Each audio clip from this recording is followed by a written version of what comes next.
Welcome to the show. So glad you guys are here. Wait, I thought I was hosting. Wait, who's Who's hosting? hosting? Heck, we might be doing this by ourselves. People are like, I got Super Bowl parties to go to. I got Super Bowl squares to fill out. Kathy's already in the chat. Boom. You know who doesn't have a Super Bowl party to go to? Is it Who's me? that? Kathy Lonesome Pinkus. Jared and Delvin and Jason. and me. I ain't got no Super Bowl party. Like as soon I as got no Super Bowl party. this is done, I'm gonna pretty much probably get some food that Miranda ordered from freaking Grubhub and like sit there and watch the game and watch some commercials and halfway pay attention, maybe kind of sort of.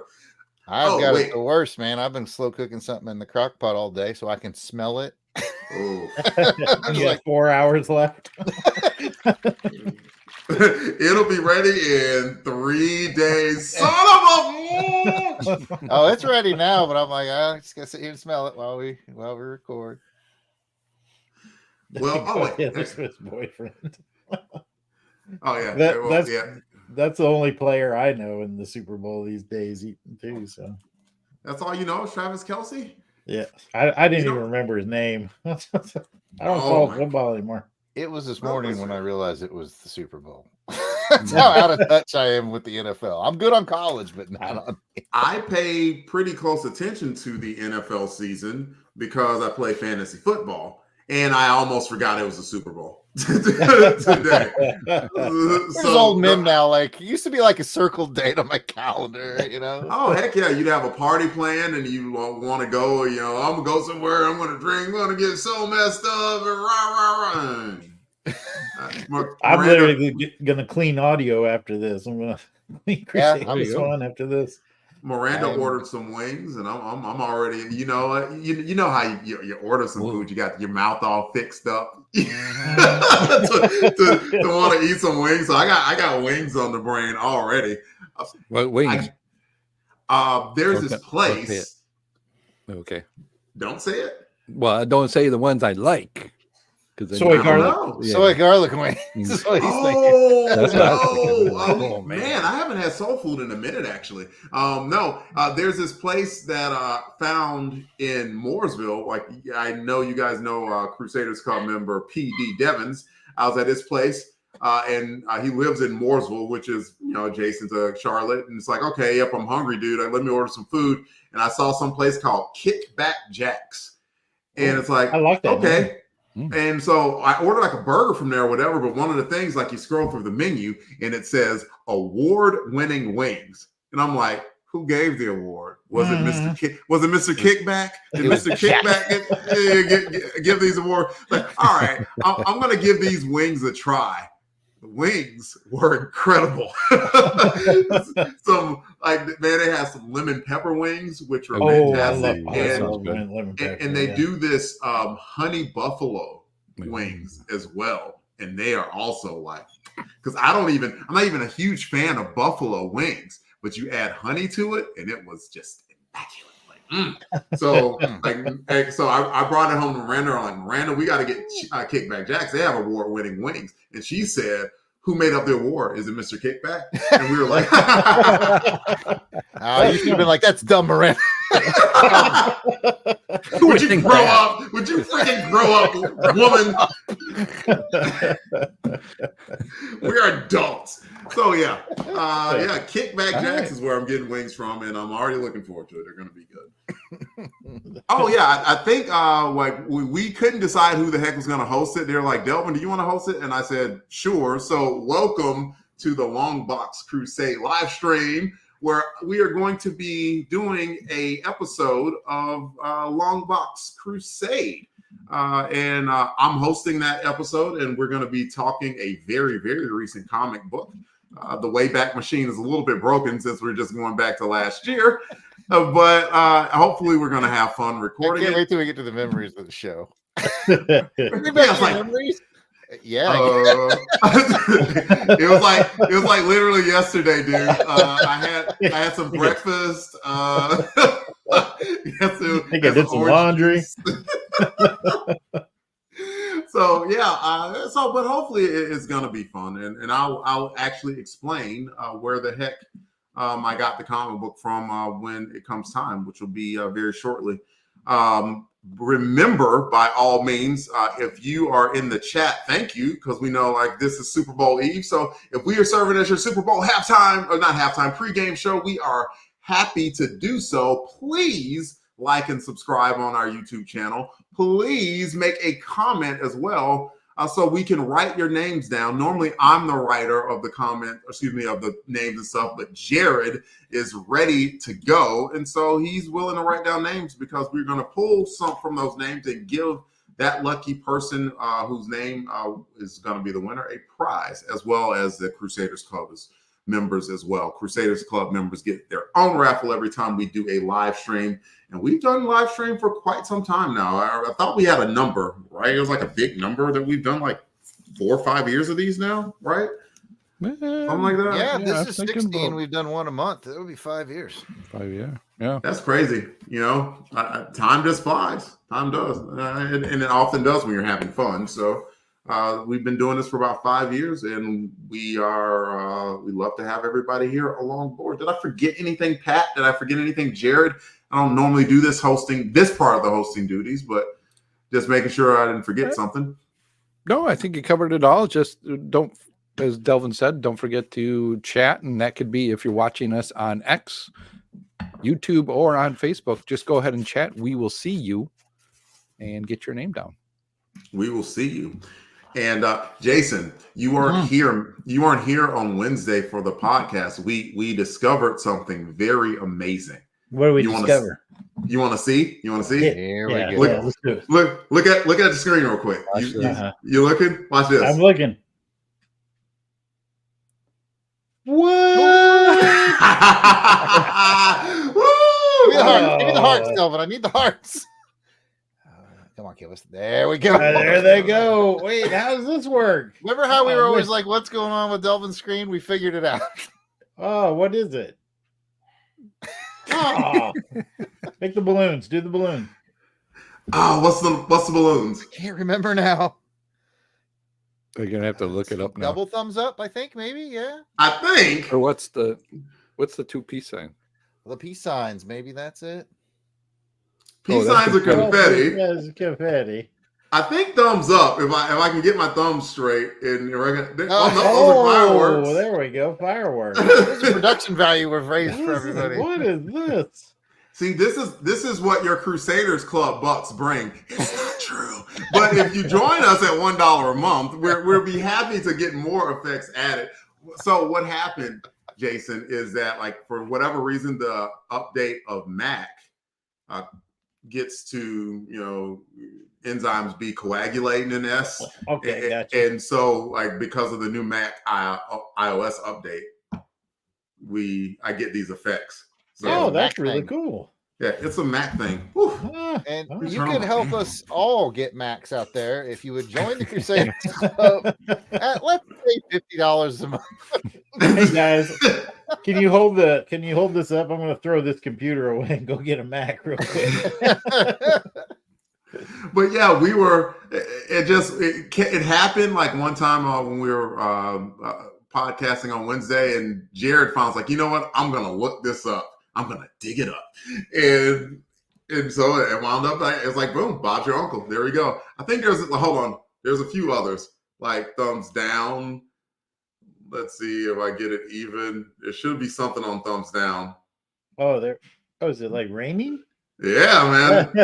It's rainy, and you can give like just one thumbs down. And did you see like the thumbs down eventually popped up? There it is. There it goes. There it goes. Fancy.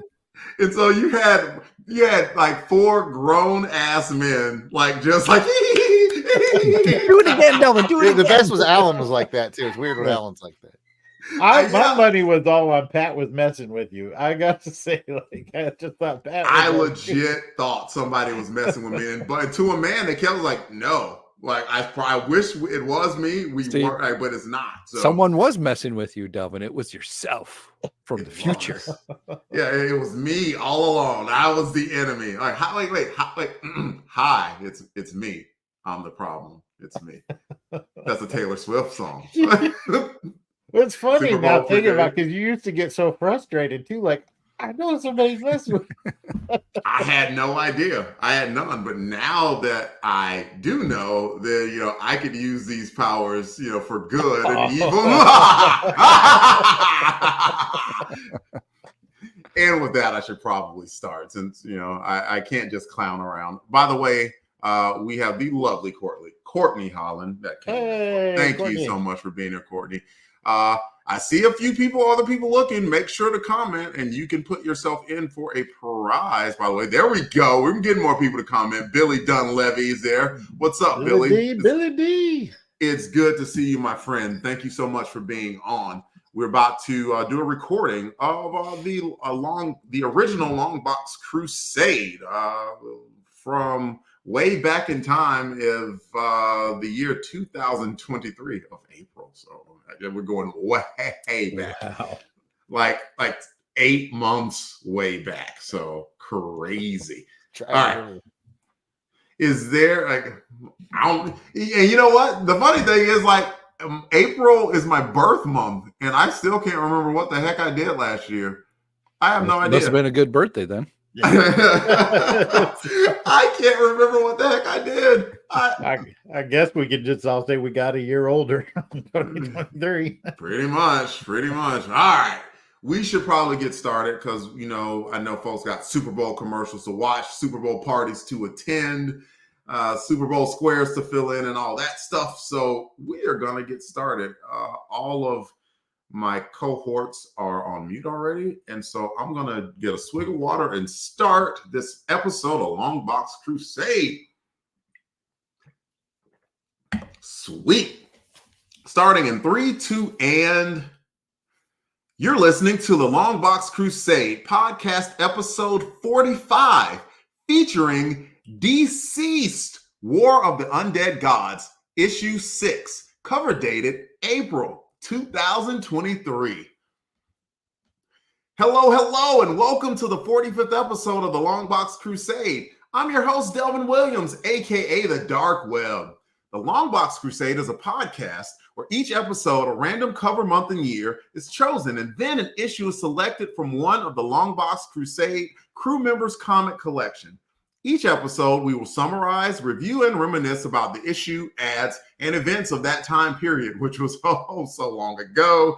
Joining me for this episode, and they're going to be giving us their current crusades in under 10 words. Well, you can get to 10. I'm generous host. I will let you get to 10 if you can, but 10 words or less. And we're going to start with Jared Albrecht, the yard sale artist, sometimes known as Death Probe. He's a big fan of Prince. Prince, by the way, we're recording this on Super Bowl Sunday. So he's a big fan of Prince, and Prince put on arguably, to some, probably not Jared, the best Super Bowl halftime show of all time. And he's going to tell us his current crusade in 10 words or less. Jared, the floor is yours. Okay, before I do the thing, I got to remind everybody that not only is it my favorite halftime show, but... Thank you, Jared. That's 10.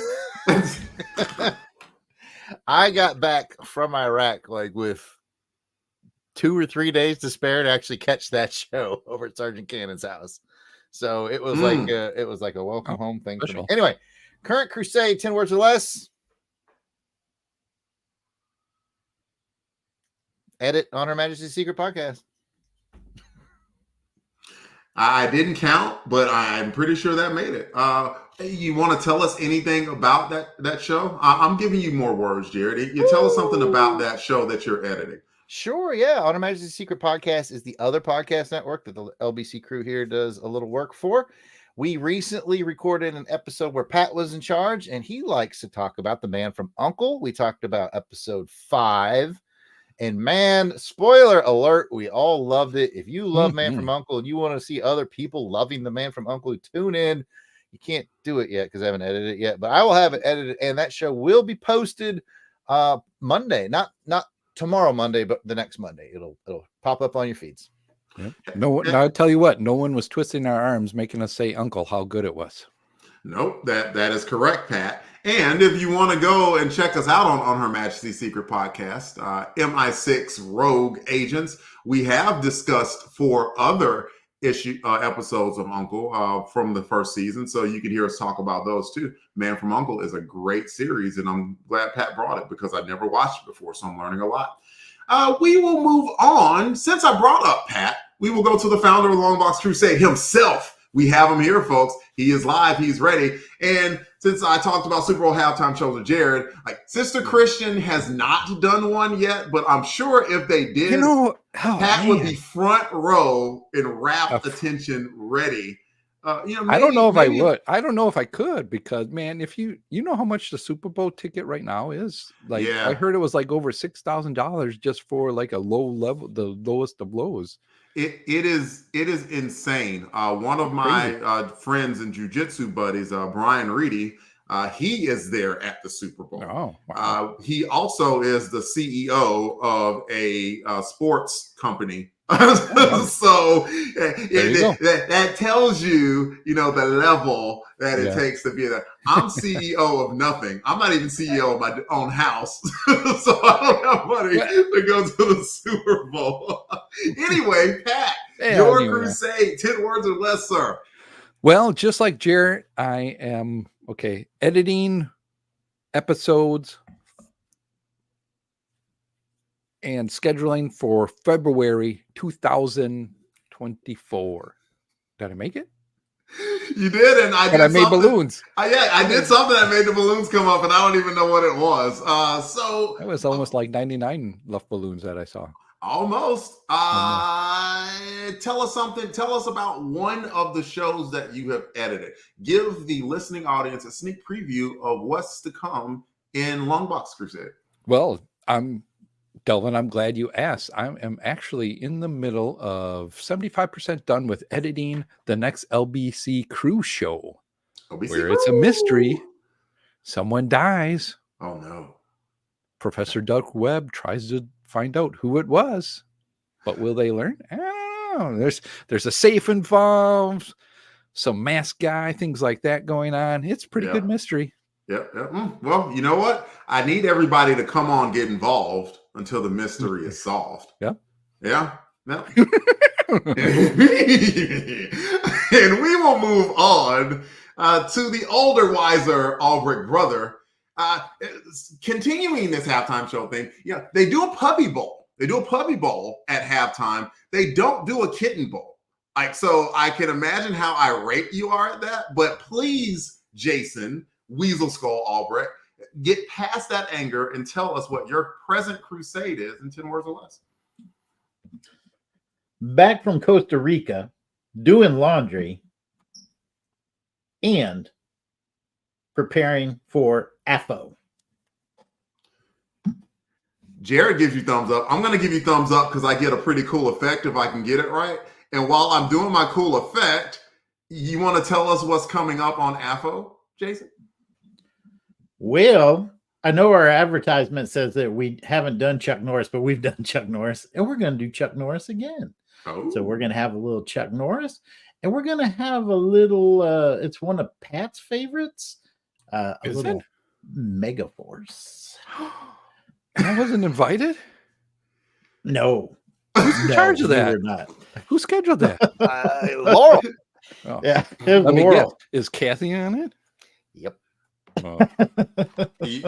Maybe since Kathy is live in the audience. I'm just kidding. I was gonna say maybe y'all can negotiate a trade or possibly get a pop in. I did not mean to start a war here. I did not mean to go for it. Man, Yeah, come on, Jason. You got to keep it, right, because we don't need no civil war. Don't start. I know. It was my fault. I was gonna lead you. You know what?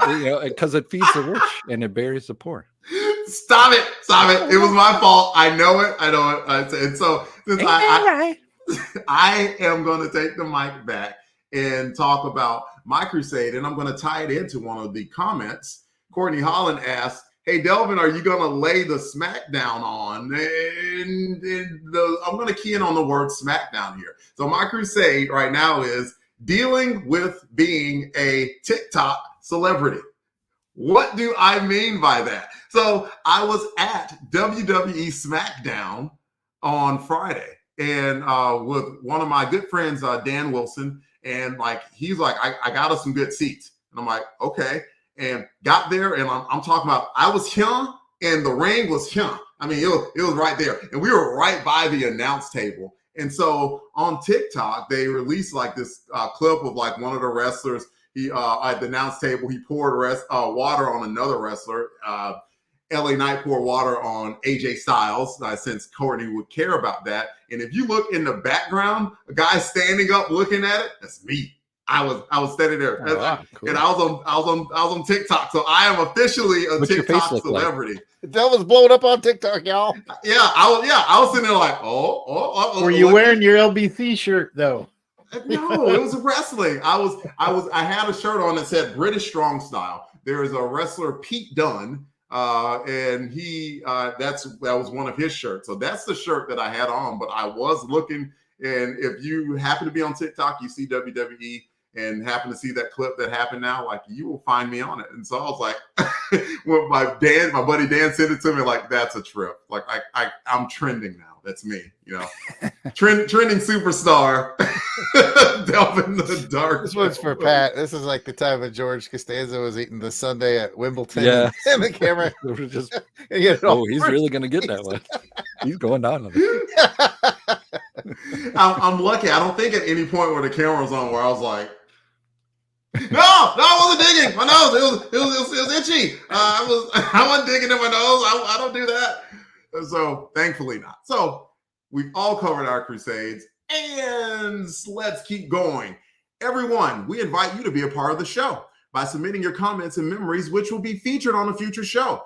Reach out to us on Facebook, Instagram, X, and YouTube at Longbox Crusade. And you can leave a voicemail anytime at 707-532-5269. That is 707-532-LBOX. Pick up the phone. In stereo, we hope you come along with us on this crusade to read them all. Now, before we get started with this episode issue review, let's take a quick podcast promo break. We will be right back. I will take this opportunity to remind anybody out there who is not in the chat, if you're just lurking and watching, just say hello in the chat, and then you'll be entered to win a raffle item. That was all. I'm going to indulge Courtney in wrestling one more time. She said Pete Dunne is awesome. Pete Dunne is pretty awesome. And they just won the opportunity to compete for the tag team championships, him and his partner, Tyler Bate. I know that Jared, Jason, and Pat really care about that. And I do, Delvin. I do. I appreciate that. Thank you for lying to me, Pat. Yeah, sometimes you do. You lie to friends and family to really show that you love them. And we can start back. 3, 2, and welcome back from the break. Today's adventure from the long box is DCeased War of the Undead Gods, issue 6, cover dated April 2023. The credits for this issue are provided by Mike's Amazing World. The title of the comic is DCeased War of the Undead Gods, issue 6, very original. The publisher was DC. Cover date April 2023. On sale date February 21st, 2023, with a cover price of $3.99. The editor was Ben Abernathy. The writer, Tom Taylor. The penciler, Trevor Hairsine. The inker is Andy Lanning. The letterer is Saida Timofonte. The colorist is Rainier Barreto. And cover credits, there were two covers, I believe. The first cover, the one that's probably up as I speak, was done by Howard Porter and Rain Barreto. There was a variant cover that was done by Jeff Spokes, Francesco Mattina, Kale Ngu, and Sun Kamunaki. And I want to show that cover. And by the way, this cover is the reason why we're doing this whole thing. Look at Pat or Jared. I don't know who this B team. I'm sorry. You know what? I shouldn't have doubted you. This cover, and I have that cover here. my good friend and workout partner, Manuel McCall, he liked the cover and he's like, this is cool. And he wanted to give it to me. So being a good friend, he was at his local comic book shop. He saw this cover, he gave it to me. I had not been able to pick up the book and read it. And when y'all told me, Delvin, it is your turn to do a episode of Longbox Crusade, I first, of course, went, and then I like, hey, you know what? Instead of like looking up, some issue of Spider-Man or whatever, let's do something new and original. And I brought this to us. So thank you for the cover and the comic, Manuel. That's what good friends should do. And we will proceed with Jared's cover description. Well, all right. The streamlined DC logo. I should preface this by saying I'm doing the cover description of the cover A, the basic one, which is the Howard Porter cover. The streamlined DC logo in the top left corner is white, but there's no corner box because they don't really do corner boxes anymore, and that makes me sad. It's made clear that this is number 6 in an 8-issue miniseries. The title font of DCeased War of the Undead Gods looks like a stenciled, spray-painted on white. The main action is busy. The center point of the cover is a mother box that was manufactured by Microsoft because it seems to have the red ring of death. And it's almost in the hands of Darkseid, who is apparently a Yellow Lantern. And he's fighting a version of Brainiac, I think. And also, Batman's jumping into the fray. And did I mention this cover's busy? Back to you, Delvin. There was a lot going on, that's for sure, Jared. And even though this is a quick read, we'll get into that. There's a lot going on in this issue, too, especially since we did it in the middle of things. But I'm jumping ahead of myself. We got to talk about the cover. Pat, what do you think about this cover? This cover is busy. Did anybody mention that before? No, first time. No. Yeah, it is busy, but I like it. You guys know me. I'm a colory kind of guy on the cover, so this has got a lot of stuff that's really popping in to me right now. And nowadays, 2023, the coloring that can be done now is just so amazing. The artwork as well is good as can be. So I don't know I don't know who a couple of people are on there. Like I didn't know that was Darkseid until Jared said it, but reading it, I was like, well, that doesn't look like him, but now it does. And I didn't know that was a mother box. I knew that was Batman. But pretty neat looking cover. Well, I'll tell you what, this is probably a reason that we should probably cover more DC comics, eh? Hey, comrade? But, let's see. Can I? Yeah, I think that's Brainiac, and that's definitely Darkseid or Darkseid, depending on who's pronouncing it, because I have heard it both ways. And it's good old Batman, and that is a mother box. So you were all correct, Pat. Let's go to Jason. Jason, what do you think about the cover? It's busy. I'm just kidding. Dude, that's completely original. No one has said that. No, so Howard Porter, to me, that's one of the reasons why I got back into comics back when Howard Porter was penciling the Justice League back in the what was it, late 90s, early 2000s time frame. So right away you kind of got me, right? Yeah, I take a look at this, I'm like, I believe that's Howard Porter. And the mother box is interesting because the mother box is right in the center, and that draws my attention. That's the one thing, when I see the mother box, I know that we're going to have Darkseid, Apocalypse, something is going to be happening here on an epic level. Then you look at the Darkseid, he's kind of on the bottom, and he's kind of clashing. He's got the dark of the Darkseid and the brightness of the Yellow Lantern costume. So that kind of starts a little questioning in me. Brainiac, I think that's like maybe the Brainiac is it from the Brainiac from the Legion? I'm not sure. But then you got Batman, and Batman's, your main cell. Okay, Batman's in the book, I'm in. So a lot going on here, but the way it's laid out kind of draws me in, if that makes sense. And I'll stop there because Jared already said that the show's going to run 45 minutes longer if I keep babbling on. I'm in his head now. He's in my head. He's in your head. Kind of like a zombie. Zombie. Yes, Jared, our resident artist. What do you think about the cover? It's busy. All right, now that we got that done, Yeah, what's number that for?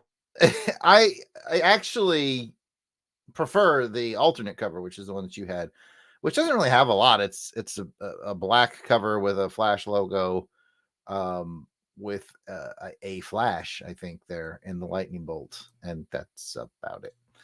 That is a cool cover. It's not as busy.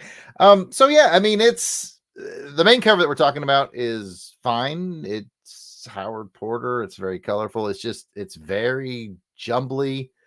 I don't know. We don't score them on this, which is good because I wouldn't know what to score this thing. It looks really thrown together. It's like they said, "Hey, here's a few iconic of things from the DC universe, and I want you to chew them up and just spit it on this here cover, and that's what you get." And I don't necessarily mean it's bad, but it's just a little weird. I don't know. I colors pretty. I'm out. Okay, and I'll finish.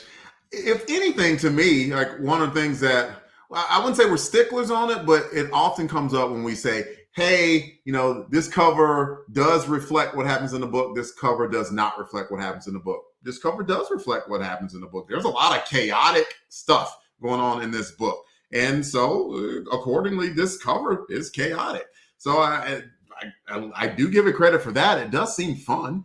And reading a few comments, Courtney Hollins gave it a 4. Well, we don't rate things on the original Longbox Crusade, but we do on Amazing Spider-Man Chronicles, and that's a 1 through 5 scale, and she would give it a 4 out of 5, says it's strong, she would buy it. AU Kathy says, to me, it would be a lot less busy if the background was a solid color. So I would say mixed feelings about it. So, but overall, I mean, it kind of matches the panel here, like mixed feelings as well. Like, I don't think anyone is like, oh my God, this cover is bad, just that it's busy. So there is that. Go back to the script. All right, there we go. Oh, we're already at the synopsis. Isn't it weird? Like, I mean, we've only done 45 of these, and it's still like, oh my God, this format it's so weird. I have never seen this format before. We're so used to like rating it, and that it's like, what do we do? I don't know. And then Courtney even said, she was like, I get the ratings confused. So do we, Courtney. Like, we don't know what the heck we're doing around here, man. Literally done this 45 times, and I still get confused. Maybe by the time episode 90 comes out, we're like, oh, no rating. We completely agree and get it. But until then. All right. We will move on to the synopsis. The title, as you may have heard before, is DCeased, War of the Undead Gods, Part 6. And this synopsis was taken directly from previewsworld.com. And it goes a little something like this. Broken glass everywhere. If it ain't about the money, Puff, I just don't care. I'm that good fella fly guy, sometimes wise guy. Spend time in HAWAII. My apologies. That's directly taken from Can't Nobody Hold Me Down by Mason Puff Daddy. Here's the real synopsis. The Galactic War has reached Earth 2 in the battle to save the last bastion of hope. With an unstoppable army of infected new gods, yellow lanterns, and more, does humanity have any hope of survival? So we're going to talk about the book and what we thought about it. We only have one time to go around, folks, so you better get all your comments in that first round, because if you don't, there is no second round. And I'm not even going to ask you have anything additional. I'm just going to cut it off. Snip, snip. We run a tight ship around these parts. Jared's going to show us how tight. Oh, all right. What do I think about the story? Fair warning, I'm gonna be the boat anchor on this one, I think, of everybody, because here's my process when I get this. Let me preface that by saying it's fine, it's good. But Jared has certain things when he opens up a book and they're like, oh, we're gonna talk about Jack Kirby's New Gods. I go, Like, I don't dislike him. It's just that corner Wait, of the okay. DC. I got to ask you then. New Gods, X-Men. I prefer X-Men. Okay. All right. But with a small exception, I adore Mr. Miracle and Big Barda from the JLI. Okay. Yeah. And then that kind of coming with that is Oberon. Outside of that, the whole Orion and Granny Goodness and all that other stuff, I'm just like, it's just never something I got into. So, like, pretty much, I've just told you everything I know about the New Gods. The only other thing I know is when Darkseid shows up, take it seriously, because he's like the Thanos of that universe. He can go toe to toe with the Man of Steel. He's put Superman through his paces. He's a tough cat, right? So I was like, I saw him on the cover, and I was like, okay, I know Darkseid, and he's got the power of a yellow ring. That's interesting. And then I open the book and I start reading. It says New Gods, and I go, and then a couple of pages later, it goes Earth 2, and I was like, son of a. I was like, no. That's my least favorite thing about DC continuity is their Earth 1s and their Earth 2s. And I read every issue of Crisis on Infinite Earths. It still makes no sense to me. It's beautifully drawn, but like the whole multiple Earths, I was like, oh man. So my investment in it, I say all that to say this, my investment in the issue in the storyline got to be very, very low. But I mean, I still read it, and I was like, okay, I get what's going on. I liked the impactful thing of who became the Spectre at the end, and I'll let someone else reveal who became the Spectre at the end. That was cool. So I will take my time to complain. I will not ruin the punctuation of who was the Spectre at the end. I'll let somebody else to do that. But in the end, I thought it was, it was fine. I fully recognize that it's my personal bugaboos against the New Gods and the whole Earth 2 thing that are holding me back. If these are things you are into, if you're into New Gods and you dig the whole multiple Earths thing, by all means, this was a cool book. Just wasn't tailor-made for me. Jack Kirby made the New Gods, right? Correct. Mm-hmm. And the LSD was prevalent in the 60s and 70s, right? There might be some things that go hand in hand. It's always been weird to me. Those are two unrelated questions. A couple of comments. Kathy says that she would agree with all the Earths. It made all of the CW shows so confusing. We might talk about some of those CW shows because there was a house ad for The Flash that somebody might be bringing up and added up later on. I only watched a little bit of The Flash, and I was actually very, very surprised / impressed when they brought up the concept of multiple Earths. I was like, that's a bold move, because sometimes if you got that quote unquote casual listening audience, people are like, Earth 2, Earth 3, there's only one Earth. What are you, what? I'm so confused. So yeah, I do understand where you're coming from, Jared. And we're going to move on to Jason. Jason, what do you have to say about the book? First off, I'm going to agree with Jared with the Crisis on Infinite Earths. I think anybody who says that they understand that is lying to you, the same way that anybody that says they understood Inception is lying to you. Kind of the same principle. So I kind of felt a little bit the same way. I read the DCeased series, okay, and there are a couple. So this is a series within a series. So I knew kind of sort of what was going on, and I've collected the DCeased War of the Undead Gods, but I have a habit of, if I read a mini series, I want to read all of them. So I kind of, for the purpose of this show, I jumped into this one. And so I didn't really quite know what was going on. I guess I'll say the one thing that I really liked, and I'll be the spoiler for Jared, was when Alfred becomes the Spectre. And I thought that was kind of a beautiful moment. Alfred is kind of the father figure to both Bruce Wayne and Damian and all the folks in the Bat family. And as such, he swallowed a lot of rage in order to help develop these young men into the heroes that they're born to be. And it just gets too much for him in this book. And boy, that made so much sense to me. And so I just, hats off to the writer for understanding the character, or at least tapping into my understanding of the character, to say that this makes a lot of sense. So that was kind of the highlight of the book for me, and I think that's a good place for me to stop and hand it off to Pat. Before Pat takes over, I just wanted to give you an amen, a second to that, because man, that moment in the book is powerful and memorable to where Alfred lost Leslie Tompkins, and not only did she die, but in that zombie-like effect that clearly has been going on through this storyline, she was infected and she was turned from a peace-loving, do no harm doctor to just this snarling beast of rage. And that plus a like Damian Wayne, who is Batman, being basically having his head nearly knocked off by a god, that just caused him to lose it. And even though he was a man with no powers, he stood in front of a god and just raged. He was so angry. And that anger got this newly untethered Spectre to relate to his rage and attach himself to Alfred. That was a very, very powerful moment. You got to think, when they come up with these alternate storylines like this, you got to know that Tom Taylor's like, man, I wish I could do this in the real universe. But since I can't do this in the real universe, I can do it in this fake universe. Yeah, well, it makes a ton of sense, doesn't it? Oh, I never would have thought of that in a million years. So hats off to Tom for making that connection. Yep, absolutely. Pat, the floor is yours.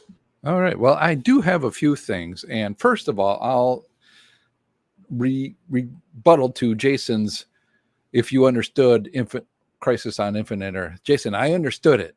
Liar. I understood Crisis on Infinite Earth. What it's about is, well, let me tell you what it's about. Okay. There's a crisis, and it happens on infinite Earths, like a multiple of Earths. And what happens is they figure out this crisis, and it happens to all these worlds, and then it just becomes one world.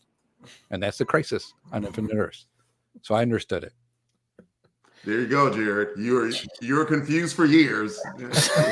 That just Occam's razor it for us. Yeah, he just put a spotlight right on it. What they did is they took the crisis out of the pool, and then they just put it right in with the Pope, and they stirred it all up, and next thing you know, it's all one world. But no, I was confused like you too on this one. I was like, what world is this? What's going on?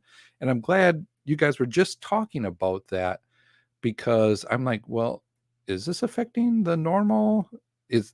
And the Alfred that was there, he was from the Earth 2, right? I don't know. Yes. Okay. This whole thing apparently has plagued the entire DC Earth 2 universe. Okay. So I was trying to really understand all that. And I'm glad, Delvin, you also said earlier on why you chose this book, because I was like, wow, why has he chosen 6 out of 8? Well, I'm going to have some questions for him to see if he read 1 through 5 to tell me kind of what's going on in the story. Nope. I sure didn't.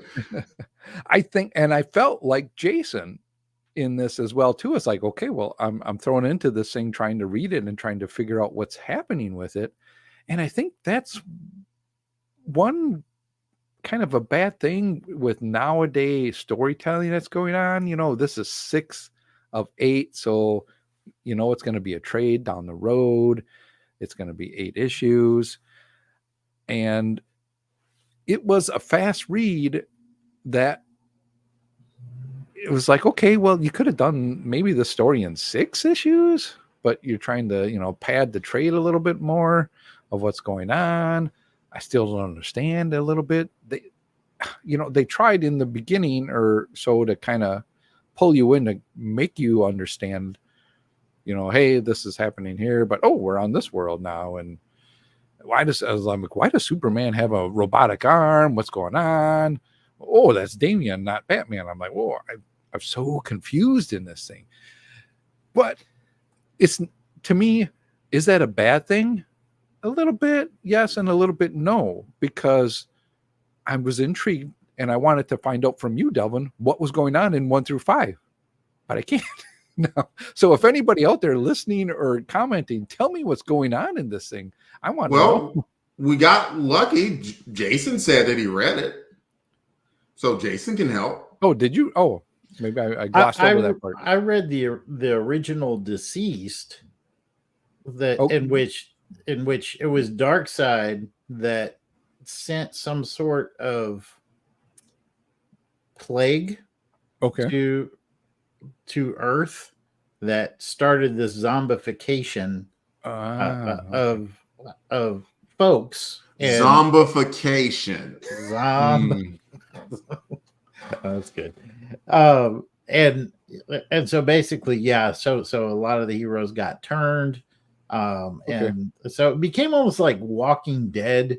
For those, but with DC characters. Yeah. What it reminded me a little bit of when I started reading it and kind of knowing, okay, well, they're getting turned to, like you said, some zombification being done.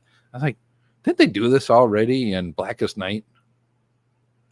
You know, kind of reanimating the dead, kind of a little bit. So the difference, though, is that they were affected by the Black Lantern. So so that was imminent, in the Black Hand who got so like that, there was clearly an out as far as a reversal, and it looks like there was an out for here. Like one of the, I like Jared, I can piecemeal a few things. I know, and I don't know if Darkseid is the one who released this, but Darkseid often has that anti-life equation. It looks like the anti-life equation was mutated somehow, and it basically infected the entire universe, like with this zombie-like effect, to include the New Gods, and that wound up plaguing the entire universe of Earth 2 as a result. That's just doing a little bit of piecing together. I think he sent it, and I'm going back in my memory a little bit, so I could be wrong, but he sent it back to like Earth 1, and I think they escaped to Earth 2 in order to escape the zombie virus, for lack of a better term. And I'm guessing that somehow the virus found them on Earth 2 or continued to mutate outside of Earth Prime. I don't know. Does anybody know in the DC universe is there one world now, or if there was at one point? At one point, they, at the Crisis of Infinite Earths, in fact, the main purpose of Crisis of Infinite Earths was to collapse everything into one universe. It was a Crisis of Infinite Earths, and they shut up. And so what they wound up doing, it's about 15 or 20 years later, is essentially opening back up the multiverse, because at the time DC had if they wanted to tell some offbeat story, they called it Elseworlds. And they would have the DC Elseworlds storyline, because this just happened anywhere, and but they did open it back up. I think Final Crisis maybe was the name of the storyline. They opened it back up again. So that's right. They now have the 50. So that was one of the impetuses of the New 52 of DC Universe. It was 52 different universes that happen in DC. The main one, Earth 1, is basically where all of the heroes that we know and love as they presently exist. I think the main point here is if Manuel's going to give gifts, he really needs to select simpler. So here's the thing. Manuel is big and strong, and he can beat me up. So I can't question the gifts that he gives me. I think it's a great gift, and to have it, and for those of us that aren't up to the current day stuff, we may have fallen away and just have that love for the old stuff. And man, there's so much old stuff out there that you haven't read that that we like to go through here, mainly on the Longbox Crusade. But getting into the new stuff too isn't a bad thing. It's interesting. No, it's a fun thing for us because we don't do it that often. Yeah, just to see how things have changed a little bit. Yeah, and it's interesting, right? We usually are dealing with things that are like 40 years in the past. And so it's funny how we all are a little bit stunned and shocked about dealing with a comic book that's essentially present day. So it is fun, to turn things on its ear a little bit. Before I move on, there's a comment by Courtney, and she says, in the TV shows, the Guardian comes down and picks the heroes to fight, like Superman, Supergirl, Arrow, Flash, and some of the heroes die. They also essentially covered a Crisis version on TV. Mm-hmm. And I watched some of it, and it was pretty good. It was pretty good. Yeah, for them like to do essentially a watered down version of the comic book and put it in a TV budget, that was a bold and ambitious thing for them to do. So I give them a world of credit for trying like that. And like to go get on my soapbox only slightly, man. I appreciate the bravery, and they basically drew directly from source material. And while they didn't replicate it exactly, they did as best as they could. And they get like 2 thumbs way up from me for that. Jason, you're going to say something? Yeah, I remember that, because what really tickled my tummy feathers was when Kevin Conroy came on as the Ultimate Universe Batman. I thought that was super cool. Cool. I know I said I wasn't going to do it, but I lied. Does anyone have anything else they would like to add from DCeased? About DCeased. Thank you. Jared watches Hairwolf. And we should ask the question about the art, though. The art was by Trevor Hairsine. And I know, like, I think Trevor Hairsine's like an event guy. Didn't he do Civil War? I think he did for Marvel Comics. I want to put, he has done one of those. Like I think he's an event guy, because I don't think he's ever been on any major book, but he does events. Anyway, Trevor Hairsine did the art. Let me scroll up, because I already forgot the name of the inker. The name of the inker is Andy Lanning. Oh yeah. Andy Lanning is usually paired with Dan Abnett. So it's good for him for branching out out of his comfort zone. But what did you guys think about the art in the story? And we will throw this one to Jason. Jason, let's start with you. Well, Trevor Hairsine, he hit the map, I think, in the early 2000s with this comic book called Class War. And Marvel kind of scooped him up after that when they were doing the Ultimate titles. And I remember him doing like Ultimate Nightmare or one of those Ultimate books. Yeah. So I think you're right. I think he's kind of an event guy, and he's really well known for drawing a lot of kinetic action, right? And I think we saw that like in that fight between the Spectre and Mxyzptlk. I think that was. Yes. Yeah. It was Mxyzptlk. Yes. Yeah. And he just, like, there's a lot of energy, like that punch that God landed on Batman. Boy, it hurt my face when I saw that. So that's kind of what he's really well known for, is kind of drawing these event books. I think you're spot on there, and it works really well. I think in this story, a story like this really kind of calls for somebody that can show this just godly level of power. And I think Trevor does a really good job with it. And I'll just end it there. And he definitely conveyed a bleakness as well. I mean, the book started where it's like a universe, Kilowog of the Green Lantern Corps. His planet was completely destroyed, and it unfortunately killed billions of people. Pat, what do you think about the art? I do think that it was very serviceable for this issue and series. I think the layouts were really done well. Again, coloring, man, just the coloring on these things are really cool to see when it all comes together like that. Very well done. I think to get somebody that can, like Jason was saying, to get somebody that can do these events where you got, different superheroes and he gets the looks down and it made me believable on these. I was really interested to see all these different characters that he was putting into him, and just the action, as Jason said, was well done. What do you think, Jared? I wish I'd read it. Then I would know, but I'll guess. I will say this. I will say that he had to cover a multitude of characters, and I never had any questions about who was who. And that's impressive. Looking through it, I'm scrolling through it even as we speak. I get a very Herb Trimpe vibe from this guy. You know, like just we've talked about Herb's really good at differentiating characters. Probably not taking forever to get his art turned in. You know, not super flashy, but really solid and well done. And as I've gotten older, we've talked about this a million times. We respect that more and more.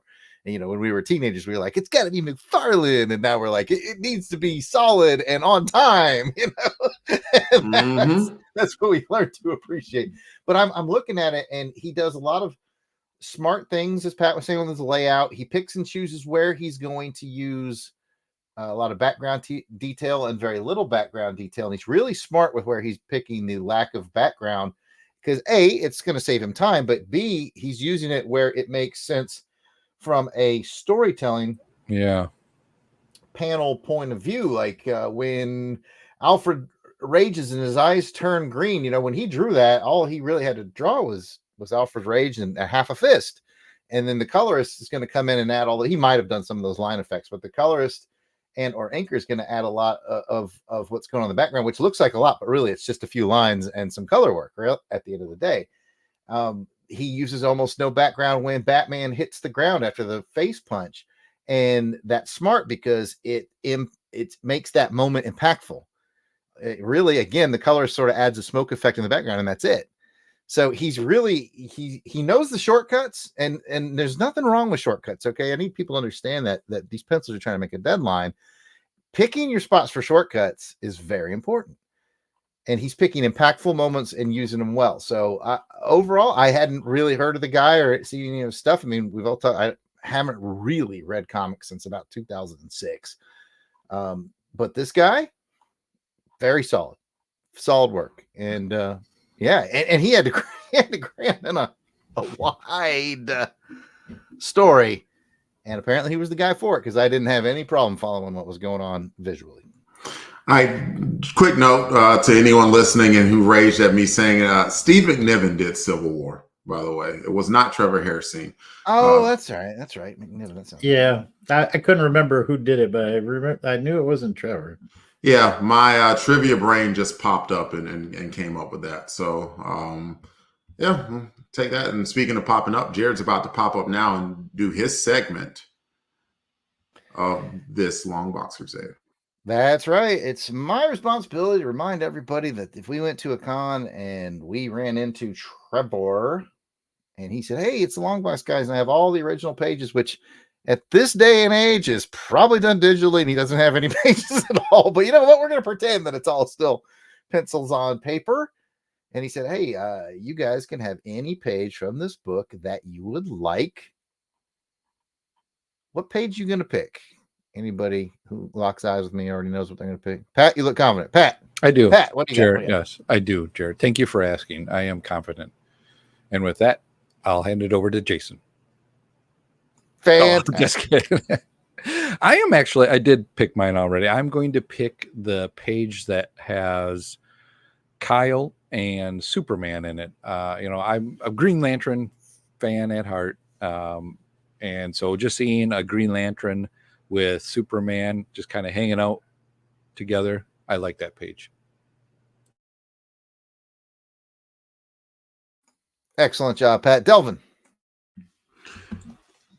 Both of my picks would have had Spectre on it. So I'm going to pick the last page where Spectre merges with Alfred. And heck, Spectre, taking on the qualities of his human host, even has Alfred Pennyworth's mustache. If you know, you're not going to leave that behind. I just noticed that. So like that was really cool. And then, come on, just the saying the last words of the issuer, and then I ended a god. Like he punched through the new god's head, y'all. He was mad. He was angry. What's up, Matt? When you say that, though, it does make it interesting because you don't find out who's actually talking in the beginning, right? You have the commentary in the story that's going on, and then you realize at the end, oh, it's Alfred who's saying this now. all the beginning comments. Mhm. That's a great catch, Pat. I didn't even think But about it. I just thought about it right now. So reading that, and then you said, "Oh yeah, that's right." So Who did I forget? Sorry, lost my train of thought. I forgot Jared and Pat. Wait, Jason. I mean, sorry, Jason. and Jason. Yeah. Pat already did it, and I did it, and I just did. It's your segment anyway, Jared. So ignore me and just take it back. Over to you, Jason. I think I'm going to pick the battle between Mitzelflick and Spectre, where Superman comes in, just gives him that uppercut, gives Mitzelflick that uppercut, and leaves the opening for Spectre to drive that dagger that into Mitzelflick's stomach there. I thought that was a cool little battle sequence, 3 panels, and you don't even need the text on that to understand what's going on. So I'll choose that one. Good battle sequence. One of the smart things they did on that panel was add the lanterns with their ropes and whatever yeah, to give it scale, because at first I was like, is Spectre and Mitzelflick both very tiny? Or are they both very long? Like, it adds scale. It had the perfect scale by tossing those lanterns in there. And I was like, oh, okay, I got it. Yep. Yeah, that's a good and a good example of what we were talking about with Trevor Harrison, because you see like on that top panel when Superman hits him with the uppercut, there's like a little blood coming up that busts out of the panel. It like splashes onto the white of the frame. I think that's really, really cool. Awesome stuff. You know what? I literally could pick any page of this, but there's not one that stands out to me above the others, and I don't mean that in a bad way. I think they're all real solid. I'll just pick the part where Alfred becomes the Spectre right before Delvin's page, and Batman's like, "What?" And old dude is like, "What?" And then Alfred was like, "Punch a hole through your face." That happened on Delvin's page. Mine ends at second. What? So I'll pick that one. They're all great. Yeah, man, it says something to me. Like even the page before that, like I don't think I've ever seen Alfred just look so angry. I mean, just like he is just screaming and tears are streaming down his face. Like, and he's like, I haven't felt this angry since Bruce Wayne lost his parents. Just, man, that was a powerful page. But like, and they used some famous covers there for the backdrop. When he is getting angry, if you look in the background, it's the Mazzucchelli cover from the original Year One. Year One, yeah. Ooh. And then the other one, I can't remember where it's from, but I've seen it before, where they're all laid out like that. I appreciate all those great catches, my friends. And I'm going to have to ask you guys to think way back, just like into the deepest recesses of your brain. And I asked the question, does this bring back any memories, from all the way back in April 2023? We have a lot of contemplative looks. I'll go first since I actually had a thought that popped up. The thought that I had was April 2023 is my birth month. I was born in April. And I had made the decision a few months prior. Like a good friend of mine, Jeremy, told me about how he had hooked up with a dietitian and had like really good results. And he's like, dude, like if you want to do the same thing, it's like you really just need to have skin in the game and pay the money to do it. Because like I think I was pretty good on my fitness and staying on top of that, doing my weight training and then doing jujitsu. But the one thing I really didn't have under control was just the diet part of it. And so I paid for a dietitian. His name is Adam Pecoraro. He is The Fit Adam, if you ever want to find him on Instagram. And like, dude was worth every penny. He got me on a very good diet plan, and I'm still on today. I saw like really good results from it. And so I was really happy and he actually wound up reaching out to me. I commented on, like, I've been following him for like a year plus, and he reached out to me just randomly. And it was one of those things I kind of took as a sign, like, you know what? I was dragging my feet on this. I was kind of being cheap about it. I didn't necessarily want to spend the money to do it. And he reached out to me and we started having a conversation, and I did it. And I was so glad that I finally took that extra step. I have a really positive memory from just a few months ago in April 2023. Anyone want to take the next shot at it? I won an all-you-can-eat Buffalo Wild Wings challenge. Nah. Just kidding. I was gonna say, how was it? How many wings did you eat? Were they good wings? No, I'm teasing. Man, I can't remember what I was doing in April. I was working. I'm still working. No, I guess in all seriousness, one of my crusades was I started with the gym myself, and just continuing through that. So April, I was still working on it and still going strong, doing my routines, up in the, keeping track of the weight I'd be pushing, the speed I'd be running on that treadmill. That's right. And just keeping at it. So, so fitness, I guess, has been kind of on my mind a little bit as well.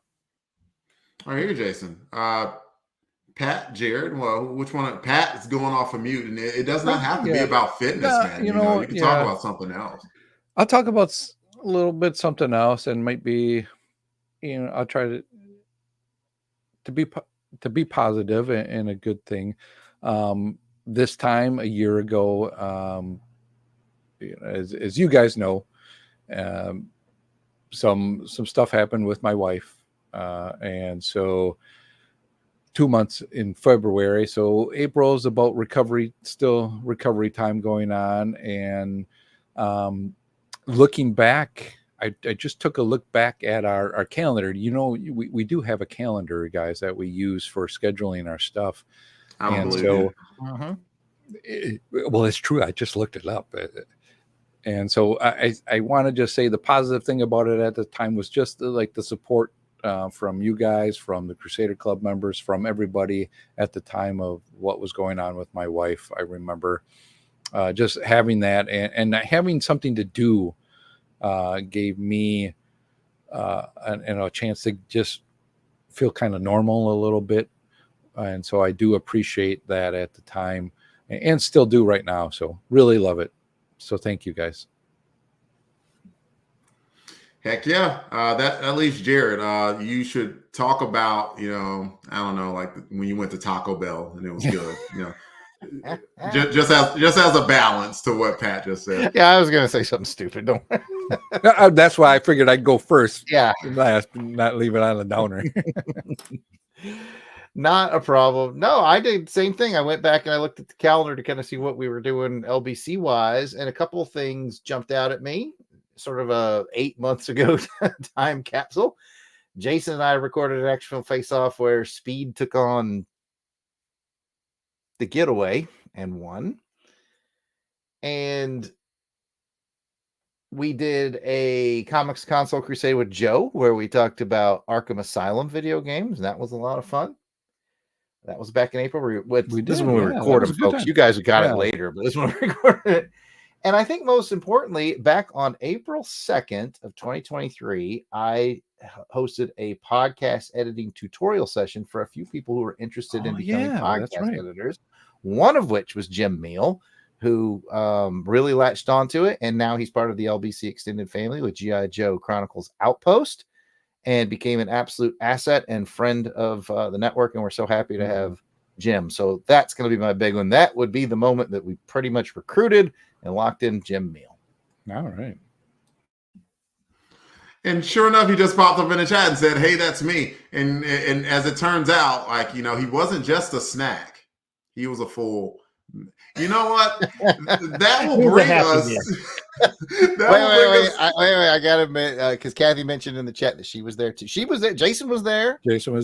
Yeah. Jason Lady. I wasn't going to mention that since it didn't pan out. Maybe it will one day, though. Maybe we will eventually snag old Jason Lady. But yeah, Kathy was there too, and of course she's also been an asset to the network. So yeah, good times. Good times indeed. And that brings us to the end of this part of the show. Got a comment or question? Send us an email at contact@longboxcrusade.com or make a comment on Longbox Crusade on X, Facebook, Instagram, or YouTube. You can call us and leave a voicemail that we just might play on the phone. Leave us a message at 707-532-5269. That's 707-532-LBOX. Pick up the phone. And in a universe that is, basically about falling apart, I'm sure landlines played a very important role. So make sure to leave those messages, and we will be right back.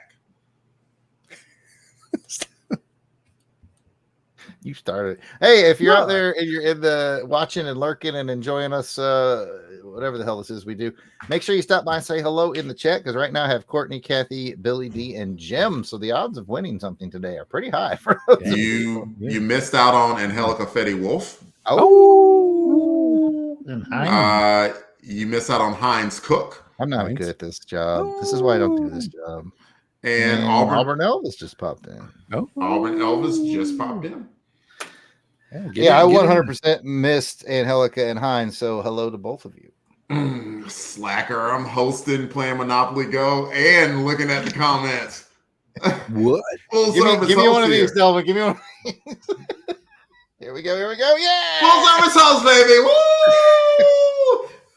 All right. Let's go ahead and keep this thing going. Starting back in 3, 2, and 1. Welcome back from the break. Let us continue with the show. Now it's time to scan through the featured ads of DCeased War of the Undead Gods #6 for the top ads that stood out to us in a segment called Add It Up. Add it up. Add it up. Add it up. Add it up. See what you got. You got to add it up. I got a host. Let's see. We're going to talk about the ads that stood out to us in the show, and we're going to start with Jared.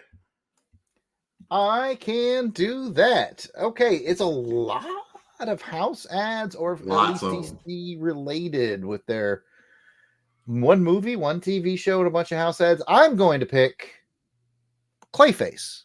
The Clayface ad seemed the most interesting to me. The art on it was incredible. Look at that art. For those of you who are watching live, that's just really good. And it's basically, I believe it's teasing to some sort of a mini series kind of about Clayface and maybe his history or whatever. That's what the vibe I get from it, and it looks like something I would be interested in. So yeah, Clayface, why not? I can tell you that I haven't read Batman in about a year plus, but as of the last Batman I read, Clayface is a part of the Bat family. Oh, all right.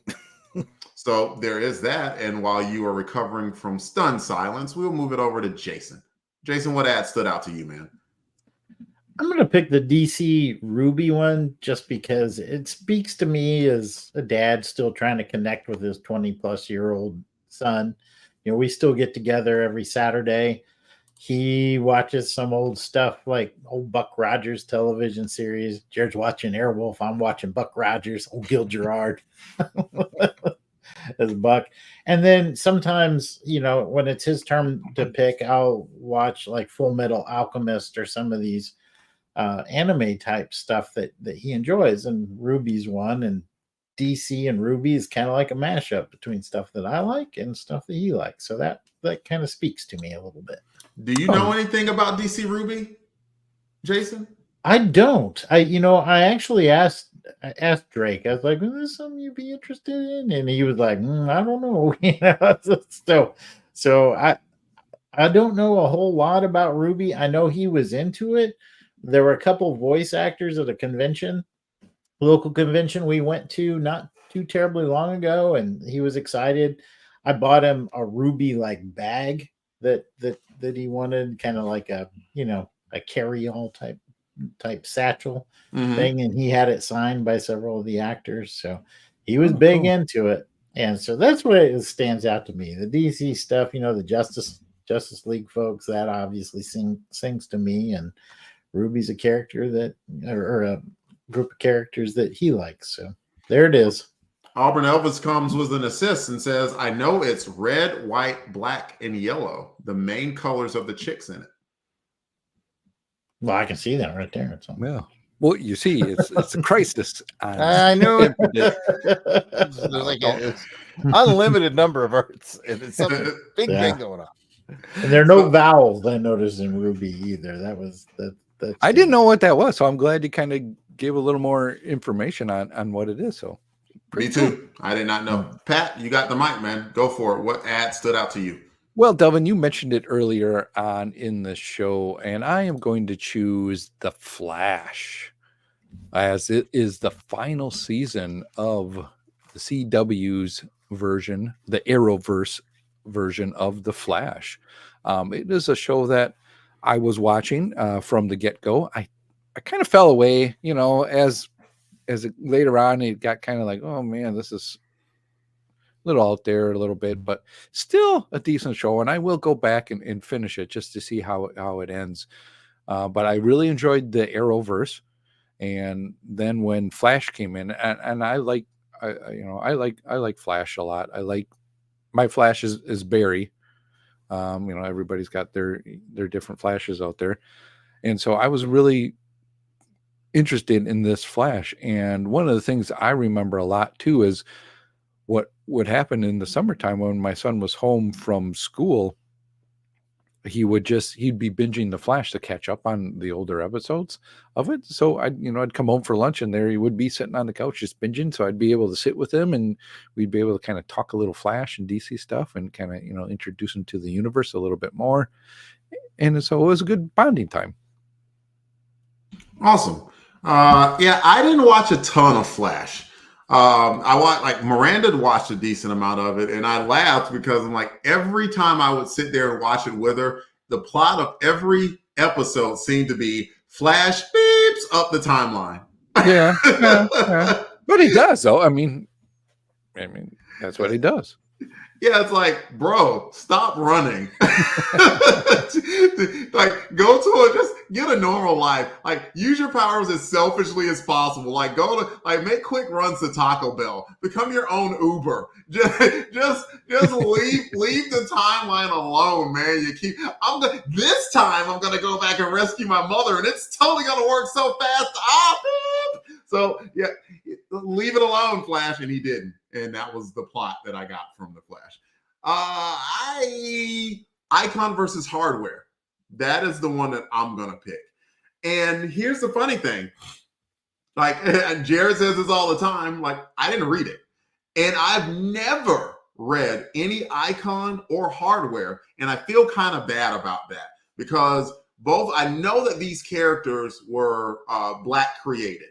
And they are iconic in their own right. They're a part of DC Milestone comics from back in the day. And this is exactly what Icon versus Hardware is. It's a celebration of the Milestone universe and its 30-year anniversary. And I look at it and it made me kind of sad because I'm like, I know 30 years ago, I was more of a mainstream guy. Today, I am still more of a mainstream comic guy. But I feel like I either need to find this or just look at it because there's probably some pretty awesome characters that I just never got a chance to check out. So that was, I saw it. I think that the house ad for Icon versus Hardware is fantastic. That is a great house ad. So it's doing exactly what a house ad should do. You look at that, it's like, I'm missing out. This looks good.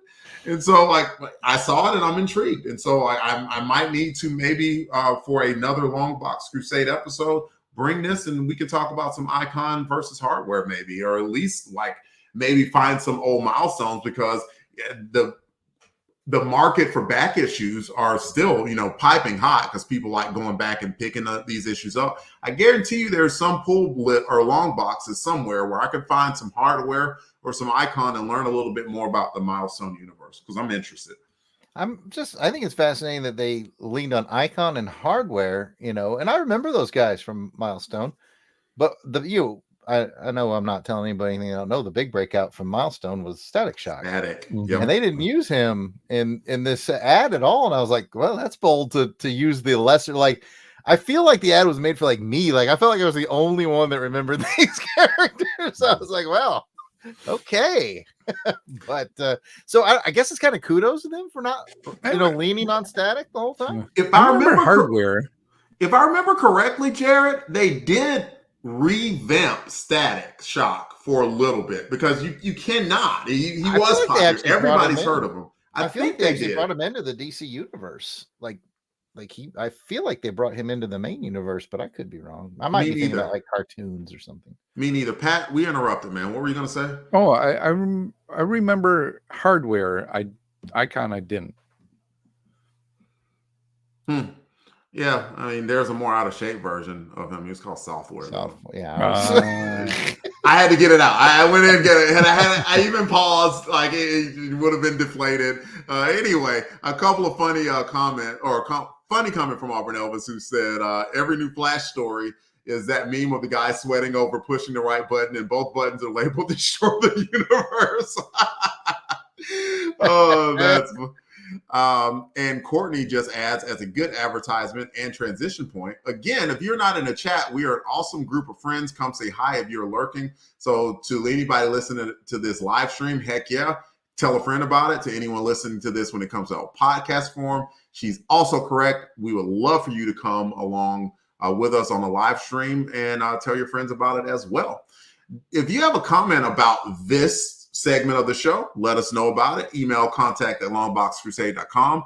Comment on Longbox Crusade on Facebook, Twitter X, or Instagram page. You can call us or leave a voicemail that we just might play on the show. Leave us a message at 707-532-5269. That is 707-532-LBOX. And you already said it quickly. I was like, we can go past it, but Jared was Johnny on the spot. Or I guess I should say Jared on the spot. We should continue on to the next segment, called Way Back in Time. April 2023. We got a lot of comments. I mean, well, you know, what do y'all want to read them all, or you just want to do like one or two or one comment? I say just pick one. I put some in there, so okay, just multiple, just in case something stuck out to somebody. Okay, I'm gonna read one. I'll start, and I did as I was reading through the script, I saw that there was a typo, that the name wasn't there, and I added it. So I'm gonna do this comment. On April 25th, Jamaican American Grammy, Tony, and Emmy award-winning calypso singer Harry Belafonte. He did the Banana Boat song, y'all.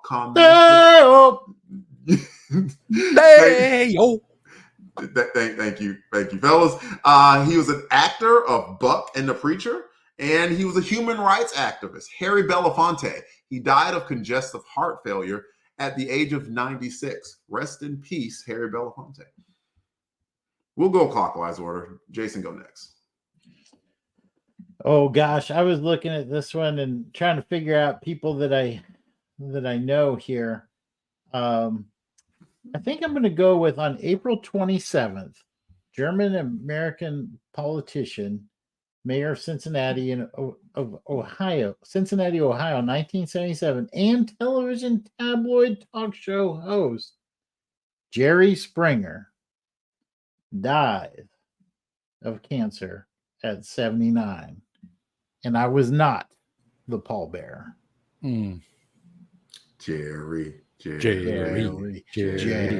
tell you, I've been lucky. I've been to 2 live recordings, or not live, but I've been to watch Jerry Springer live. I've been in the audience on 2 shows. Have you? That's crazy. It was recorded in Chicago, so we got a group of people. We would go drive down and make it a day or 2 and watch Jerry Springer live. It's fun. Were you the father or not the father? That's Maury. That's more information. I remember Jared and some college buddies. We got like Jerry Springer like too hot for TV, and it's because it was going to be so racing. All I remember from that is there was some segment where the guy was talking about his like girlfriend or whatever wife is like, she's a nutty psycho, nutty as hell. That is appropriate of nothing. Jared, what comment do you want to read? Well, I'm a humongous Harry Belafonte fan, so you ruined my day. But Jared. Yeah. Yeah. Daylight comes and you want to go. I just want to go home. But all right. April 16th, Broadway's longest running show, Andrew Lloyd Webber and Charles Hart's musical version of Phantom of the Opera, directed by Hal Prince and starring Laird McIntosh, substituting for what's with all the details, Pat. Anyway, it closed at the Majestic Theater in New York City after 13,981 performances and 7 Tony Award wins. I didn't know that it was closed. That sucker ran forever. Yeah. And if you need a sheet music sketch of the Phantom drawn on sheet music from that Broadway show, go to www.theyardsalartist.com.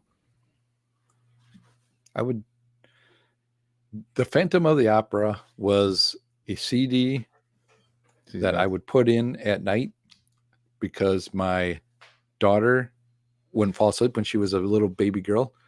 She wouldn't fall asleep. So then we would put on the Phantom of the Opera at night and she would just kind of slowly fall asleep to it. So sad to see it end.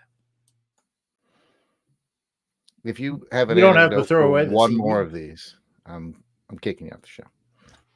Well, Jared, I do. I remember one time on April 29th, country singer Willie Nelson and me got together and we did. Well, no, we didn't do anything together. You know, I asked him for a light and he said I didn't have one. And the next thing, and anyway, but on April 29th, country singer Willie Nelson hosts his first of 2 nights. Man, 2 nights for this guy. And he's 90th for his 90th birthday concert. He's 90 years old. And he's having a party for 2 nights. It was him himself at the Hollywood Bowl in Los Angeles, California. Some of the guest I performances. bet there was a bowl involved. See, real quick, Pat still has a comment to finish, but I was going to say, you know how you knew that his story was like he was telling about him and Willie was a lie? It's like Willie Nelson didn't have a light. Willie Nelson didn't have a light. Willie Nelson got a light. Right. Like he got a lighter on him somewhere. All right, Pat, comment, continue. Well, he just had a couple of the performances that were there were Lyle Lovett, Neil Young, Snoop Dogg. You all know Snoop Dogg. Of course, why wouldn't Snoop Dogg be there? George Strait, Roseanne Cash, Chris Christopherson. Oh, Chris Christopherson, man. Catch you at a bad time. Nora Jones, Chris Stapleton, Beck. Oh, even Beck was there, man. I bet you he brought his 2 turntables and his microphone to that one. That's where it's at. Yeah, where it's at. Tom Jones. It's not unusual for Tom Jones to be there at all. Ziggy Marley were among there. So, yeah, lots of fun there. Man, Chris Stapleton. Woof. He can sing. I just want to put that out there. That man, just love his voice.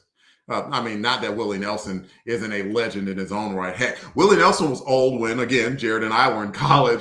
And yeah, Jared and I, we host or ushered a show that he put on at Auburn. And that old coot was up there for 3 hours straight. I was like, I want to go home. I want to go to bed.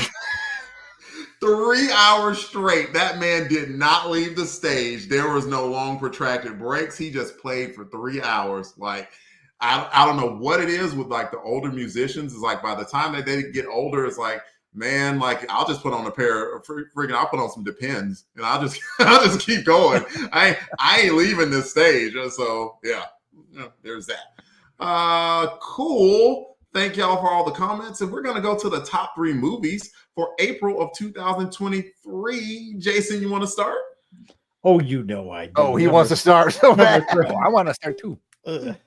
Action film face-off champion, Star Wars Episode 6, Return of the Jedi, limited re-release, still raking in $316 million. Are you kidding me? Oh my gosh. They got my money. It's almost like, Star Wars has a cult following or something. Yeah. Right. Few diehards left. A few. Jared, number 2, please. And continuing with a commentary on modern filmmaking, in at number 2 is another re-release of Lord of the Rings, Return of the King, at $379 million plus. Man, I'm not a big Lord of the Rings guy, but I like the third one. I saw it in the theater with Jason in Germany back when it was new. And yeah, I just think it's fascinating that these re-releases are just killing it. And you know how good that is for the studio? It's already made. It's just like, hey, remember this? $379 million. Ka-chinga. Pat, number one's yours. Well, coming in at number one, it isn't a re-release. It is an actual brand new movie that came out that year. I don't believe you. Believe it. Jared, did you watch it? I actually did, and it was outstanding. Yeah. Then I don't believe you. I don't believe that it's new. I did not see it at the theater, though, if that makes you feel better. I haven't seen it either, but it is the Super Mario Bros. Movie, Super Mario Brothers movie. And I heard it was really good. It's outstanding, Pat. You should definitely check it out. They did it was really well done. I didn't watch it. Wouldn't have minded watching it. I just didn't make the effort to go. And like I know that Jack Black played King Bowser. Yep. And Chris Pratt. Chris Pratt played Mario. Yeah. And Jack Black did a song called Peaches, like Peaches, and apparently it has like the same melody and rhythm of "Never Gonna Give You Up" by Rick Astley. He rickrolled everybody with that cover of Peaches, apparently. So, like, I don't know, but it was good. And I've seen a few memes from it that seem funny, so I wouldn't mind watching it at all. A comment from the audience, Jim Neal says, I waited until it was on streaming, watched it with my kids. It was good. And Chola and Helica Fetty Wolf adds, it was a good movie. My kids consistently sing Peaches. We are going to move on to the top 3 songs according to Billboard at the time. And I was lost, Jason. We are in the wilderness together on this one, y'all. I know I've heard of all 3 of the artists, but like I am very, very suspect on any of these songs. Anyway, the number 3 song was "Kill Bill" by SZA. The RZA and the Ghostface Killer? No, I was like, is it real? I was seriously related to RZA? Not the RZA, not Ghostface Killer. It's SZA. I'm pretty sure SZA's a woman, and that's she is. And Attack. Oh, sorry. I know you don't. I know she doesn't run because you never run with SZA. No. I might kill my ex. Not the best idea. Okay, no. His new girlfriend next. How'd I get there? Pat. SZA. What happened just now? SZA. I mean, you knew it and I didn't, so I can't. That's why we call him the DJ. I mean, yeah, indeed. Jason, you want to do number 2? Sure. It's called "Last Night" by Morgan Wallen. All I know Morgan Wallen is that he's a sorry, country music singer. No way it's our last night. Last night. No way it's our last night. I was going with the age one. Last night. He's a country singer though. It's got a good country vibe to it. With you. All I know is that Morgan in German is morning. So having a song called "Last Night" by somebody whose name translates into morning, it's interesting. Yeah. I have nothing comical to add, so I'm just going to pass it to Jared for the number 1 song. I guess Pat knows this one too, guys. Number 1 is at least a performer I recognize. It's Miley Cyrus, and the song is called "Flowers." I can buy you flower. I can buy myself flowers on the wall. Nope, never mind. Quit singing different songs, Jared. You don't bring me flowers. She recently won a Grammy for that song. So all I know of that song is it apparently was kind of a response to the Bruno Mars song, "I Should Have Brought You Flowers." I don't know if you knew that or not, Pat. I did not. No, I just know of the song, and it's actually a pretty decent song. I think we've learned that Pat has a subscription to Teen Beat. And I'm not going to ask Tiger. why. Tiger AU beat. Kathy says that, yes, it did win her a Grammy. So Yeah. there you go. Congratulations, Miley, on your Grammy that none of us old heads have never heard of. Pat apparently knows all this stuff. Except Pat, who is hip. I was watching the Grammys this year, and SZA was on there, and so was Miley. So while Pat is hip and he's with it and he's going to start doing the Macarena, that brings us to the end of this part in the show. Now let's get to the feedback part of the show called Crusader Comments. We are thrilled to kick off these comments. A special shout out to our Crusaders Club members. These are the fine folks that have joined our crusade. Thank you. Thank you. Thank you. They enjoy priority seating as podcast guests, early access to special Longbox episodes, voting to help determine show content, backstage access to live recordings, and so much more. You have no idea. Just so much more. These are the folks reaping the benefits and giving some much appreciated support to the show. Jason. And Helicafetti. Wait. Nope. Wait. Yep. I don't know what to do. I know. That's bold. Jason's been gone. This is news to him. What? Okay. Welcome, I guess. Alan W. Wright. Oh. And Helicafetti Wolf, who took time to join us in the chat. Oh. Oh. Elburn Elvis in the live chat. Oh, I got confused. Bill Beer. Finally, back to have it make sense. Braxton Underwood. Clinton Robeson. Captain Entropy.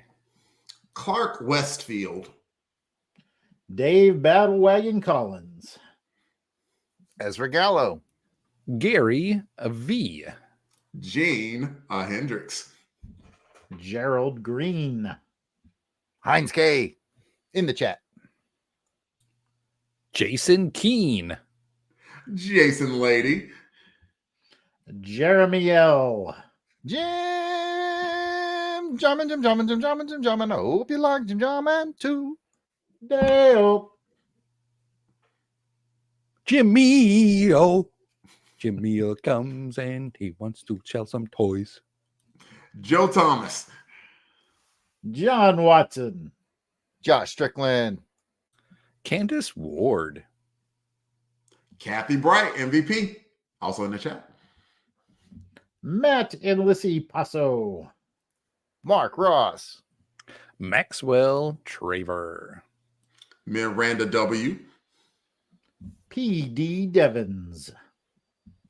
Paul Hicks. Rick from Jeff and Rick Present. Rob Morgan. Samantha Maney.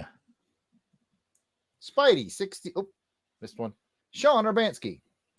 Spidey 67. Spreadsheet. Steve Cronin. Tim Price. Tony Pennington. And Toronto Cop. If we missed anyone on our list, we apologize. Please keep in mind that we record these episodes well in advance of release, so if you're a recent addition, we should be adding you soon, but still, just let us know we missed you by sending an email to contact@longboxcrusade.com and we will get it straightened out. As a reminder, you can become a Crusaders Club member by heading over to patreon.com/longboxcrusade. For as little as $1 a month, you'll get access to the amazing world of the Crusaders Club. We invite you to come check it out. But if you don't have any extra money lying around, we understand times are tough. How about going to leave a review on whatever platform you're listening to us on, or giving us a YouTube subscription? A like or subscribe goes a long way. And be sure to join us here for our live episodes as well. We are going to talk about Longbox episode 42, y'all, where we discuss Deadpool 44 from June 2000. I'm just going to quickly read over the social media shares and retweets. We got them from Easy Rooster, Coffee and Comics, Fan Film Fridays, Doc Strange, Nathaniel Devon Master Sanford. That is a distinguished name. That's all one name, folks. Nathaniel Devon Mason Sanford. And Fan Comic de Paraguay. Any comments, Pat? What is that? Were there any comments? No, I was did not. that section and I went and looked and we got likes and shares, but no comments. No one wanted to talk with us. No one wanted to talk with us. It was the all Auburn episode, all Auburn all the time. Like, I mean, in the background there was like, you know, the Auburn fight song and everything. Like, I'm happy to sing it like now. If Auburn Elvis didn't even leave a comment. Auburn Elvis didn't even leave a comment. Kathy, betrayals. Like Van, no, nothing. Just ridiculous. You know what though? What you could do, Pat, is remember we got a handful of Crusademus voicemails from Tim Price. Just play one of them here because we got to get through these things. He sent us a bunch of Crusademus. He did. voicemails. He did. Yeah, Tim. Did he? Oh, Yeah. What a prince. I hadn't heard from Tim Price on the internet in a while. I hope he's doing okay. Yeah. We'll pretend that Pat just played one. Oh, Tim. Good point, Tim. Thanks for being a Crusademus kind of guy, Tim. Thank you. He is very much so. Well, as for one final time, everyone, hold on, let's make sure I'm not a liar. Yeah, okay. For one final time, everybody, you can call and leave us a voicemail that we'll play on the show right here. Leave us a message at 707-532-5269. That's 707-532-LBOX. Pick up the phone. Pat. No SZA Pick for up us, the Pat. phone. I can pick up the phone by myself. I can dive the digits. You can say anything and I believe you. And just in case you guys wanted to know the phone number on Earth 2, it's XOBL235707. Thank you to everyone for the likes, shares, follows, and comments. We truly appreciate your friendship and help in spreading the word about this podcast. And y'all, we made it. That is the show. Be sure to check out the website, longboxcrusade.com, where posts will be made for journaling this crusade. I want to thank my friends, Pat, Jared, and Jason for joining me on this episode. But before we go, let's find out where the listeners can find y'all on the internet. And we will start with the yard sale artist himself. All right. I am at Yard Sale Artist on X, Facebook, and Instagram. It's all at Yard Sale Artist. You can check out my artwares at www.theyardsaleartist.com. You can check me out at your local Auntie Anne's enjoying a hot pretzel. Sounds delicious. Jason. Well, you can find me at Jason Albrick on Instagram and on Threads. I also enjoy a good pretzel at Auntie Anne's. So join me. If you want to have a West Coast pretzel at Auntie Anne's, we can meet up here. West Coast pretzels. Served with left hands only. Pat.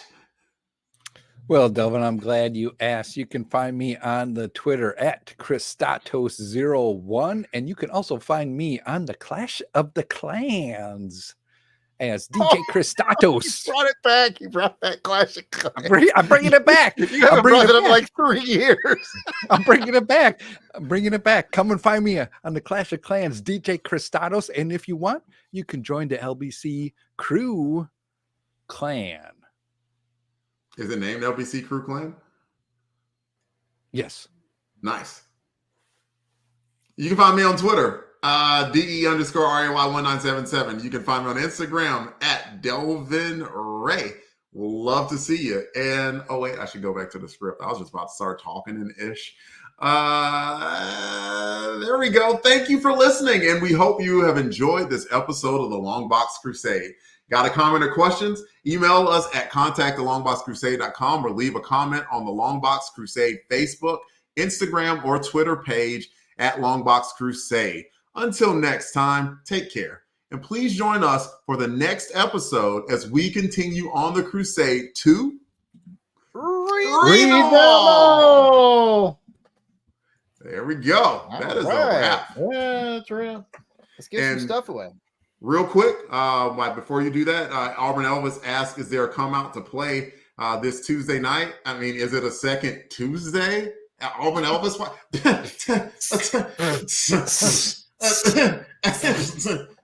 Don't ask such silly questions. I'm going to bio break, and Jared, go ahead and take it, my friend. All right. I will give some stuff away. We will start with, let's leave Delvin up in the basement. All right, we'll start with. I need Courtney out there to give me a number between 1, 2, 3, 4, 5, 6, 1 and 7. Courtney, give me a number between 1 and 7. And while you're doing that, let me show you what you guys are playing for. This is for our people in the chat. We're going to give away the Secret Society of just so people know, we aren't giving away those guns that you got there, Jared. We're not. No, you got to have a license. Yours, yeah. They've been permitted for you. Give away the Secret Society of Supervillains softcover, which I feel like my brother Jason donated as a giveaway at some point. So that is up for grabs. The Secret Society of Supervillains softcover number 3. Let me just blind pick a spot to start. 1, 2, 3. I swear we're gonna get called shenanigans. This dude has won like on the last 3 live streams. It is Billy Delicious just won. Billy D. Ooh, Billy D coming through. Society of Supervillains. So let me make a note of that. I think he's won something like every month. Yeah. We have to ask him. Billy D. Billy D. Won the Secret Society of Supervillains paperback. Nice. Not just Billy D, but his nuts as well. Yes. Whoa. Whoa. Hey. Congratulations, Billy and Billy's nuts. They're delicious. All right. And then we've got to go to the Patreon. And I just pulled that up. And I need to click on audience. And I need to select paid members, which should give us. There he is. Did Billy D show up? You win a chicken dinner. What is that? Is that a peanut? I can't tell. I think that was a peanut. Hey, welcome, Doc Strange. Yes, indeed. All right. We need to clear all filters. And paid members and active. What come out to play are we doing? What are we on? 36? I just read it today. 36? 36. Man, you know I ain't read it. I'll be reading it tomorrow and doing the script and I stuff. read it and did the screenshots for it today because I care more about your show than you do. Of course. Of course you do. You know, you're the Leo. But speaking of, since we were already talking about doing the edits and stuff, like I'm very proud to say the next episode of Transformers Chronicles with Jared's help, I did full edits on. So I was really, really proud of that. And while John and Maggie had to step away for a little bit. So yeah, real happy to do that. And I should be doing 45 as well. We have 44 and 45 already in hopper, and we're going to be recording 46. I don't know. If we get it done this month, that'll be good. I'll have to just find a host for it. It's probably good if we get one in the hopper or more in the hopper, since we're going to have 44 coming out soon. So we'll be 44 will be out for your listening for your listening ears Wednesday the 21st. Nice. So we got that coming out, and then we need to do a recording, get 46 on the books too. Might need to find a good guest host for that. And Jared, take it away. I had that thought about Transformers Chronicles and just wanted to share that with the audience. No worries. Courtney, I need you to get me the 1 through 40 because we do currently have 40 people in the Crusaders Club. Thank you to everybody who's joined. Most recently, Alan Wright. You guys might remember him as the Bold Outlaw. He is our Robin Hood expert, and he joined our club, which made me feel all kinds of good. So 1 through 40, please, Courtney, and I'll put my cursor at a random spot, and then we'll go from there. Let me see what you're playing for. All right. Since we were in a DC mood today, and the Secret Society of Supervillains went to Billy D, the winner of the next one's going to get the big old showcase of DC Comics Presents. Could Billy D pull it off? Do a double? I don't think he's a club member. You'd be like a reading. He should be a club member as often as as he wins, but I don't know that he's a club member. So correct me if I'm wrong, Billy D. I may be wrong. 1, 2, 3, 4, 5, 6, 7, and 8 will give us the big winner is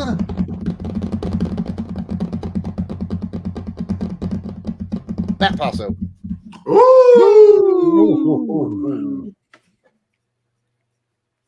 There you go. Why not Lissy? Why doesn't Lissy get it? Oh, he's got to share it with her. He's got to share it with Matt.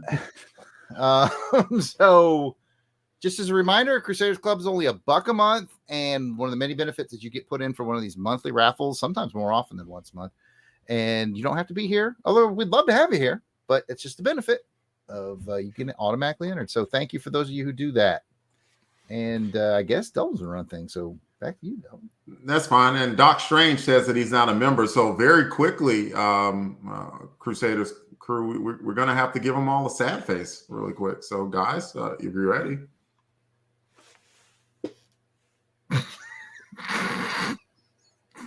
Sorry. Sad face. All righty, everybody. Hope you enjoy your Super Bowl, whether you're a 49ers fan, whether you're a Chiefs fan, and whether you're a fan of the commercials or a fan of Usher. Yeah. I hope that you enjoy some aspect of the Super Bowl and the rest of your Sunday. Thank you so much for coming along with us. And again, if you have not done so, please like and subscribe on YouTube and tell a friend about it, because we're over 300 folks now, Jared. Yeah, over on YouTube.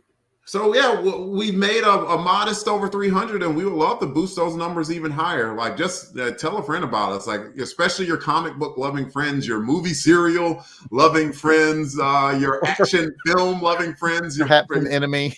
Yeah, perhaps an enemy. Even just bring them along with talking about 80s comics and stuff, and 90s comics and stuff. Come on, y'all, we do a lot of fun stuff. So please tell more people about it. We would love to have more people in the chat, even though we love the people we have in the chat now. And with that, enjoy your Super Bowl, everybody. Have a good night and freeze poses, everybody.